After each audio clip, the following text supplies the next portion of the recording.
So, I'm somewhere with very long red brick old mills and a hell of a lot of rain. So of course, I must be in Manchester, but it's not the same Manchester that I'm used to doing videos from. I'm in Manchester now, in New Hampshire, in New England, in the United States. And why have I come here? Well, because I was passing through, but also to see just what it's like and how it compares.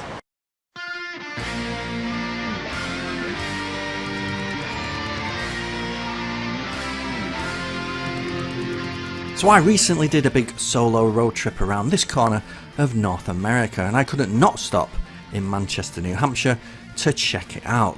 This was a place where they not only copied the English Manchester's cotton-powered industrialisation, but in many ways even surpassed it. I thought it might be fun to compare this place to the place I live, but also to delve into its origin story and see how the two cities really compare from a historical perspective.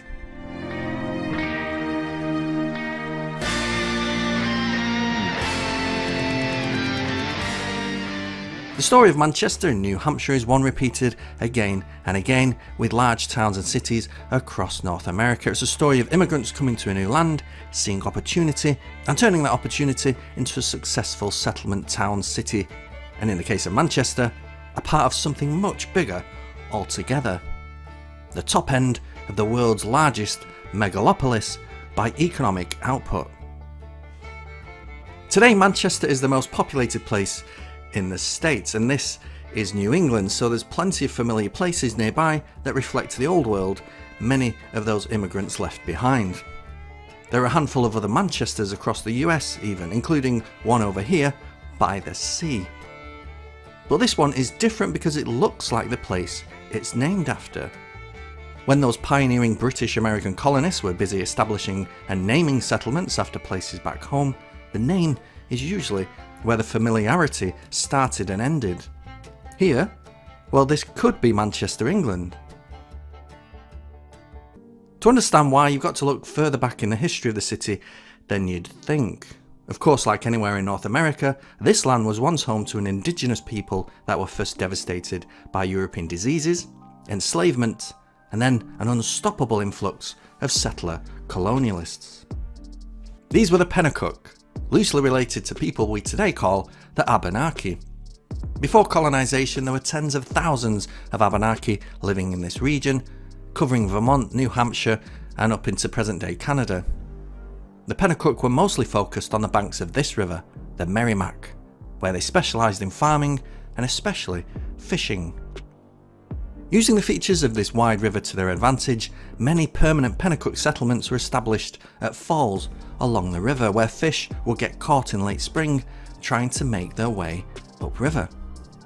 European settlers, mostly from Britain, slowly encroached further and further inland, spreading disease and death and establishing their own settlements.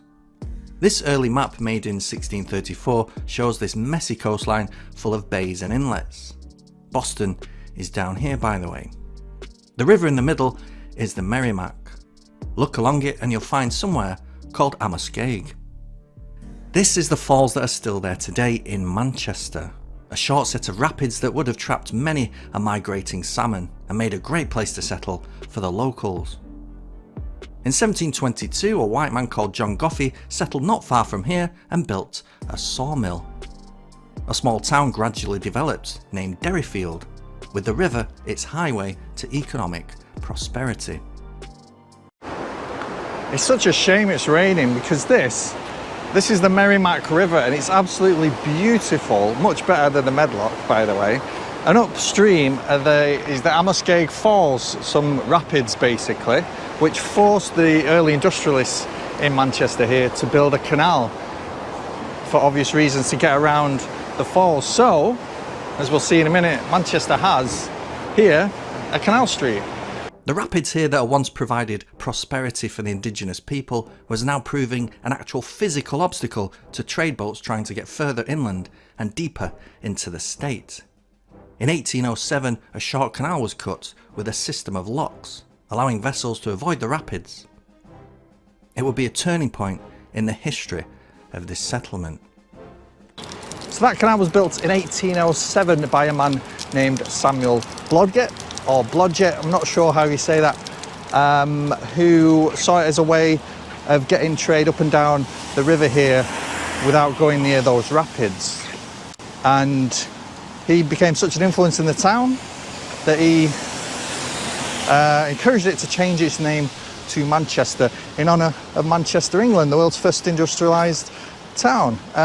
But he wasn't from England, he wasn't from Manchester in England, he was from Massachusetts Bay.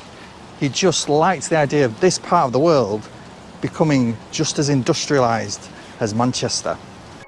By 1807, Manchester, all the way back in England, hadn't even reached the peak of its industrial prowess.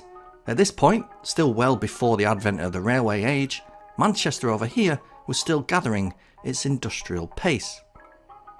Blodgett was impressed by industrialisation taking place in England and proclaimed that one day the spot around the falls here would be the Manchester of America. Now, he never lived to see that vision fulfilled, but in 1810, with some mills already established, the town decided to change the name to honour his vision. It was the building of a huge water-powered cotton spinning mill on the western bank of the river that really kicked off the economic growth of the new Manchester. It would be purchased in 1825 by entrepreneurs from Massachusetts, expanded to 3 mills in 1826, and then incorporated in 1831 as the Hampshire Manufacturing Company. Eventually, the mill complex became very profitable and Manchester quickly became a company town, drawing in workers from far and wide, including a large number of Irish, Greek, Polish and French Canadian workers. At one point, it was the largest cotton spinning mill in the world. At its height in the 1910s, Hampshire employed more than 17,000 people. By the end of the 6-day working week, these mill workers could produce a total of 5 million yards of cloth, with 470 miles of cloth being finished each day. Hampshire quickly became the largest producer of cotton cloth in the world, and in 1873 it became the main supplier of denim used to make Levi jeans. Being a company town, Manchester was designed to keep the thousands of employees happy. It's hard to go on strike when the company runs the place you live as well as work. Everything was designed around the main street, named Elm Street, running next to what was then the canal. During the Civil War of the 1860s, when cotton was no longer coming from the slave plantations of the South, the town began to diversify, making, amongst other things, locomotives, like its namesake was doing back in England. However, by the 1920s, with other mills around the country now providing rival textiles, an economic depression setting in, this strike-free town soon was hit by a series of mass walkouts over pay and working conditions. And soon enough, the company went under. And what's great is these mills, you can see, are still being used now. They're still full of people working. I don't know what they do. I'll look that up. But yeah, it's a good idea. You get a good idea of what this Manchester was like during industrialisation, the late 19th century. And also, apart from the scale, which is vast and long and huge, there's nothing actually different about these mills compared to the mills in Manchester, or that used to be in Manchester. And that just goes to show that industrialisation was industrialisation everywhere. It kind of just took off. It was utilitarian. It just happened as it needed to happen. And therefore, simple brick buildings do the job. They do the job. Today, these mills are used much in the same way many are in the UK. Office spaces, storage, small businesses, cafes, and art centres. And that industrialisation meant that Manchester could grow and grow and grow, so that today it's the most populous place in New Hampshire, with a population of about 100,000 people just within the city. So that's a fifth of Manchester back in England. In case you're dying to know, here's how the cities match up. Manchester 1, the OG Manchester back in England, has a city area just 10 square miles bigger than what I'm going to call Manchester 2. Manchester 1 has a city population of about 5 times more than Manchester 2, but a wider metropolitan population nearly 7 times bigger. This is reflected in the street layout, the spread of city parks, the number of police stations, schools and other public buildings. More on topic, Manchester 2 has warmer summers but colder winters than Manchester 1. It has more rain but fewer rainy days. They're both left of centre politically, though Manchester, USA is prone to a little drifting to the right every now and again. New Hampshire itself famously a swing state, courted by both sides in presidential elections.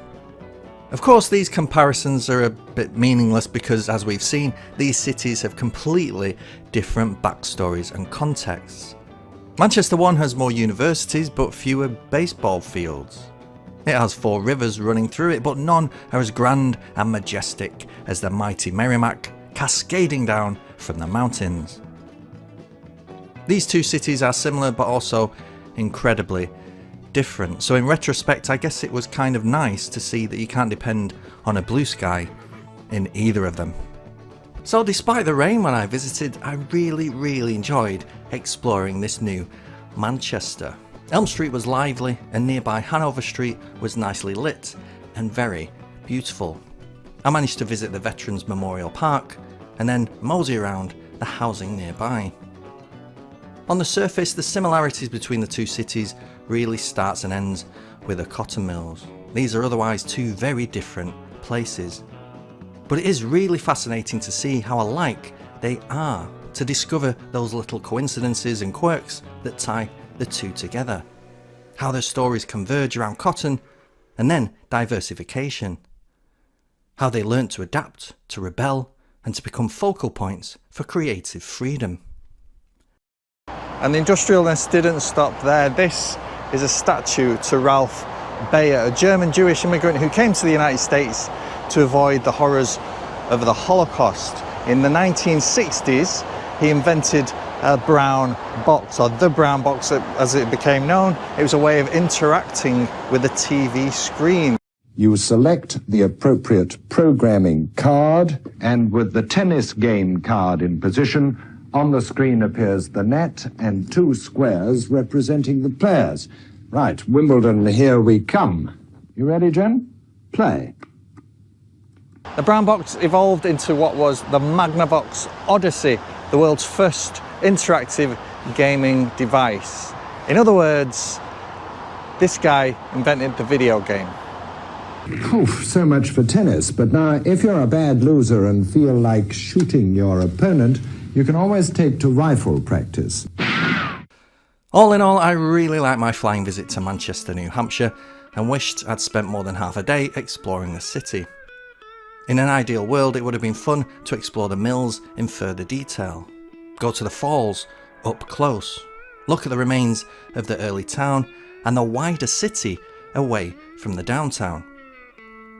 Like the Manchester back home, this felt like a real place with so much history on every corner and a real positive energy. And there you go, that is Manchester, New Hampshire.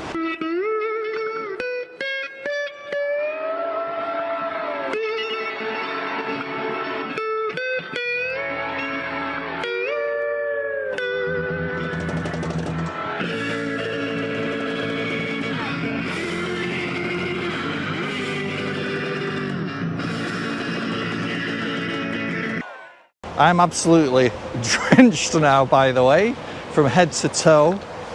But it's all right, because I'm from Manchester in England. I'm used to it. We got this, man.